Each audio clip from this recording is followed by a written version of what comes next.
ممبر نور پر رونق افروز علماء کرام، حفاظ کرام، حجاج کرام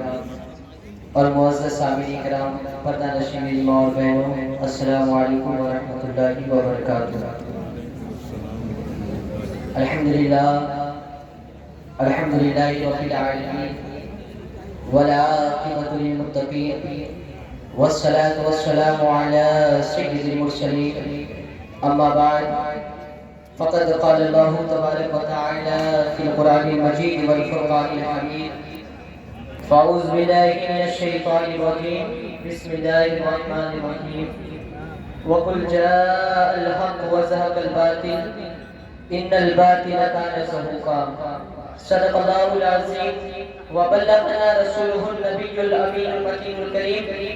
ونحن على ذلك لمن الشاهدین والشاکرین والحمد للہ رب العالمین۔ انتہائی عقیدت و محبت کے ساتھ جی لگا کر نبی اور آل نبی کی بارگاہ میں اپنی غلامی کا ثبوت دیتے ہوئے درود پاک پڑھیں، اللہم صلی علی سیدنا و مولانا محمد معاذ الوجود والکرم وعلیہ وآلہ وسلم، صلاۃ و سلام علیک یا رسول اللہ صلی اللہ تعالی علیہ وسلم۔ اللہ تبارک و تعالی کا یہ بے پناہ فضل و احسان ہے، اس کا لاکھ لاکھ کروڑہ شکر ہے کہ اس نے ہم سب کو دارالعلوم حبیبیہ رضویہ کے اس وسیع و عزیز میدان میں اکٹھا فرما کر اپنا اور اپنے محبوبین کا ذکر کرنے کی توفیق عطا فرمائی۔ علماء کرام کا ایک عظیم قافلہ آپ کی نگاہوں کے سامنے جلوہ افروز ہے۔ آپ ان علماء کرام کے چہرے کی زیارت کرتے رہیں اور چند باتیں بڑی تیزی کے ساتھ مجھ سے سماعت کر لیں۔ چونکہ 10-12 منٹ کا مجھے وقت دیا گیا ہے تو میں وقت کے اندر اپنی گفتگو سمیٹنے کی کوشش کروں گا۔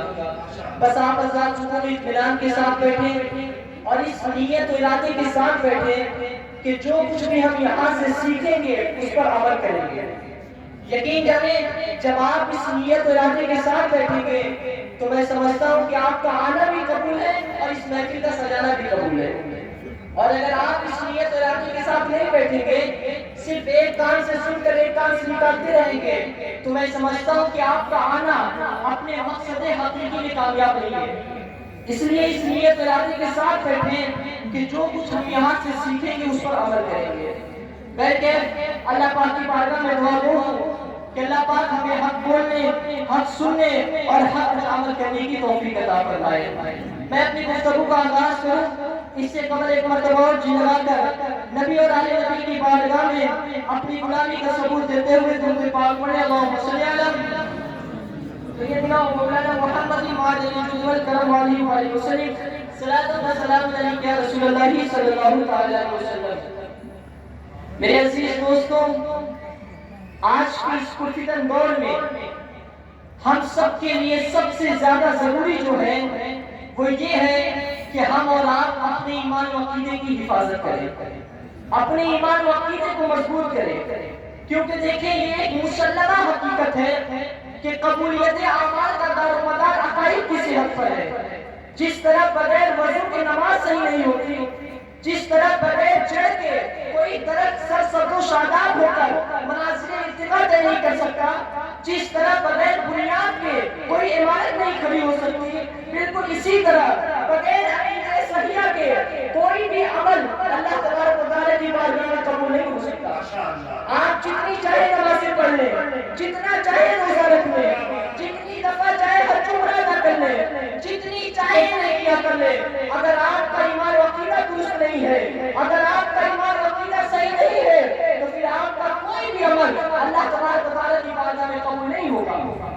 آپ کی نمازیں، آپ کے روزے، آپ کے حج و زکوٰۃ، آپ کے فرائض واجبات، آپ کی دیگر نیکیاں، دیگر عبادات اسی وقت اللہ تبارک و تعالیٰ کی بارگاہ میں قبول ہوں گے جب آپ کا ایمان و عقیدہ درست ہوگا، آپ کا ایمان و عقیدہ صحیح ہوگا، آپ کا ایمان و عقیدہ اہل سنت و جماعت کے مطابق ہوگا۔ اور یہ ایک ناقابل انکار حقیقت ہے کہ نیک اعمال کی کمی کو عقیدے کی صحت پورا کر دیتی ہے، لیکن غلط عقائد کی صحت کو اعمال کی کثرت پورا نہیں کر سکتی۔ یعنی آپ کو بے شمار مثالیں ایسی مل جائیں گی کہ ایک بندہ تھا، اس کے پاس نمازیں تو بہت زیادہ نہیں تھی، روزے تو بہت زیادہ نہیں تھے، عبادات تو بہت زیادہ نہیں تھے،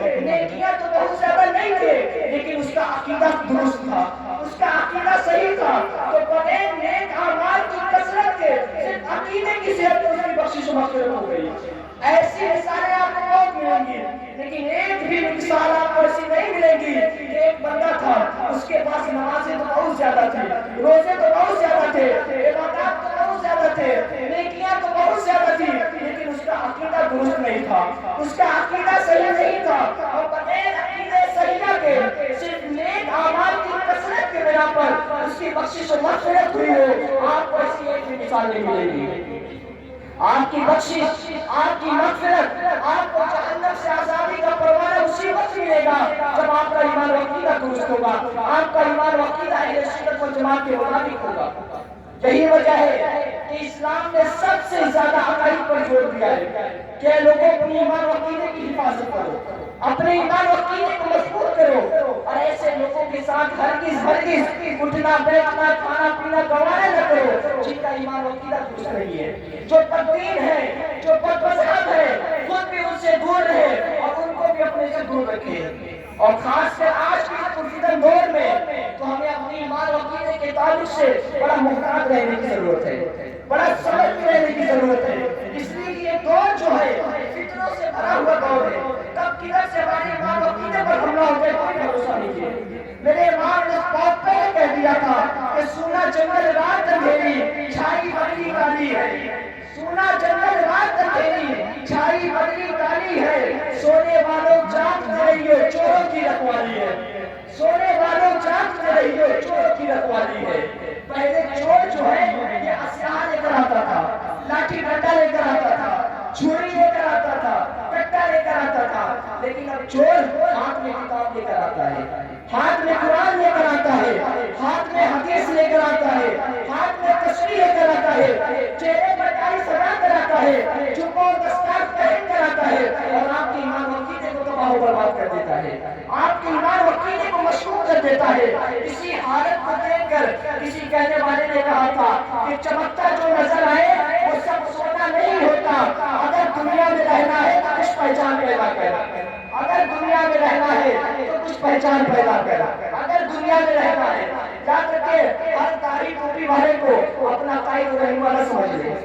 ہر داڑھی اور ٹوپی والے کو اپنا قائد و رہنما نہ بنا لے، اپنا قائد و رہنما اسی کو بنائے جو میرے آقا کا سچا عاشق ہو، جو میرے آقا کا سچا غلام ہو، جن غلاموں کا عقیدہ یہ ہو کہ سب سے زیادہ وہ والا ہمارا نبی، سب سے زیادہ وہ والا ہمارا نبی، اپنے مولا کا پیارا ہمارا نبی، دونوں عالم کا دولہ ہمارا نبی، جن غلاموں کا عقیدہ یہ ہو یا رسول اللہ اور کوئی غیب کیا تم سے نیا ہو بھلا، جب نہ خدا ہی چھپا تم پہ کرے درود، جن غلاموں کا عقیدہ یہ ہو یا رسول اللہ تیری نسل پاک میں ہے بچہ بچہ نور کا، تو ہے اہل نور تیرا سب گھرانہ نور کا، جن غلاموں کا عقیدہ یہ ہو کہ نبی غیب کا ہے، نبی رحمت للعالمین ہے، نبی خاتم النبیین ہے، نبی سید المرسلین ہے، جن غلاموں کا عقیدہ یہ ہو بس انہیں غلاموں کے دامن کو پکڑ لیجئے، انہیں کے نقش قدم پر چلتے رہیے، انشاءاللہ منزل مقصود تک پہنچ جائیں گے، کیونکہ تیرے غلاموں کا یا رسول اللہ تیرے غلاموں کا نقش قدم ہے راہ خدا، وہ کیا پہنچ سکے جو یہ سراغ لے کے چلے، وہ کیا پہنچ سکے جو یہ سراغ لے کے چلے۔ حضرات گرامی وقار تو میں ایس کر رہا تھا ایمان و عقیدے کے تعلق سے کہ اپنے ایمان و عقیدے کی حفاظت کرے، اپنے ایمان و عقیدے کو مضبوط کرے۔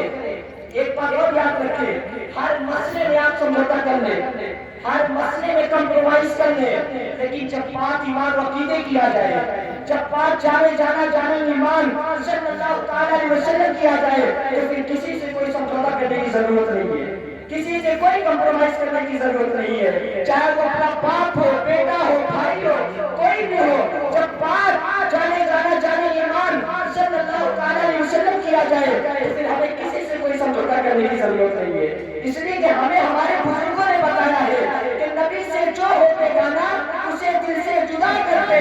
پدر مادر برادر جان و مال ان پر فدا کرتے، پدر مادر برادر جان و مال ان پر فدا کرتے۔ جب بات حضور کیا جائے، جب بات میرے سرکار کیا جائے تو پھر ہمیں کسی سے کوئی سمجھوتا کرنے کی ضرورت نہیں ہے، کوئی کمپرومائز کرنے کی ضرورت نہیں ہے، اس لیے کہ حضور کی محبت ہی اہل ایمان ہے،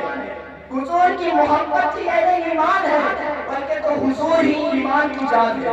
میرے آقا کی ایمان کی بھی جان ہے۔ میرے امام کہتے ہیں اللہ کی سرداب قدم شان ہے یہ، اللہ کی سرداب قدم شان ہے یہ، انسان ہی انسان کو انسان ہے یہ، قرآن تو ایمان بتاتا ہے یہ، ایمان یہ کہتا ہے میری جان ہے،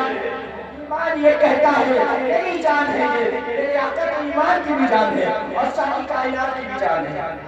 ساری کائنات کی بھی جان ہے۔ وہ جو نہ تھے تو کچھ نہ تھا، وہ جو نہ ہوا تو کچھ نہ ہو، جان ہے وہ جہان کی، جان ہے تو جہان ہے،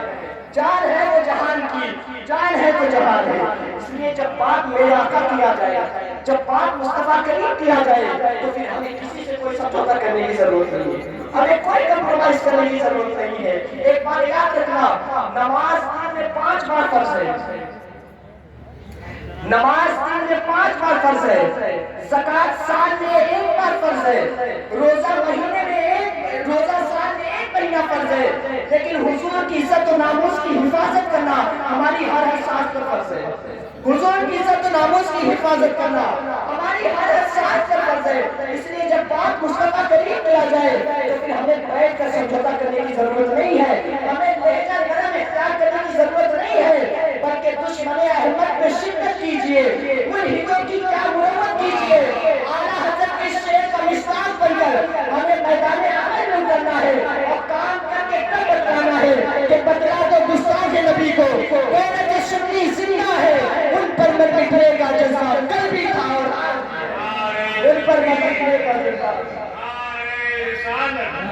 مسلک اعلیٰ حضرت، عشق محبت، عشق محبت۔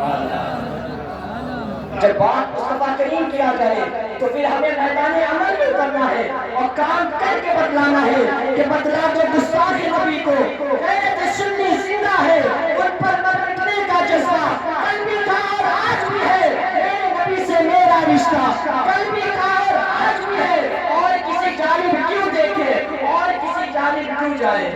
اور کسی جانب کیوں دیکھے اور کسی جانب کیوں جائے، اپنا سب کچھ گنبد خضرا کل بھی تھا اور آج بھی ہے، اپنا سب کچھ گنبد خضرا کل بھی تھا اور آج بھی ہے۔ بس انہیں چند کلمات خیر کے ساتھ اور اعلیٰ حضرت کے آگے شعر کے ساتھ میں اپنی گفتگو کو ختم کرتا ہوں کہ انہیں جانا، انہیں مانا، انہیں جانا، انہیں مانا، نہ رکھا غیر سے کام، للہ الحمد میں دنیا سے مسلمان۔